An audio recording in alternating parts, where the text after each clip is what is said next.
আসসালামু আলাইকুম বন্ধুরা দেখেন, যেখানে শেষ মনে করা হয় আর আল্লাহ পাক দয়া করে চাইলে ওইখান থেকে আবার শুরু হয়। এই দেখেন, পেঁপে গাছটা পুরি নষ্ট হয়ে গেছিল, পরে এটা এখানে কাটি দিছি। এই যে এখানে কাটি দেওয়ার পরে এখন এদিক দিয়ে একটা চারা বাড়িয়েছি, কত সুন্দর। এই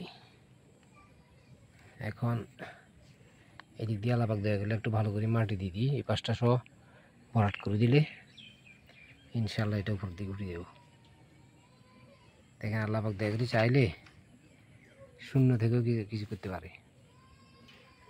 আল্লাহ পাক যদি দয়া করে চাই, কি সুন্দর চারা গাছটা, আল্লাহ কি রহমত।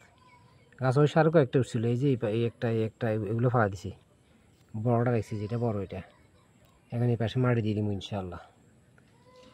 ঠিক আছে বন্ধুরা, সবাই ভালো থাকেন, আল্লাহ হাফেজ।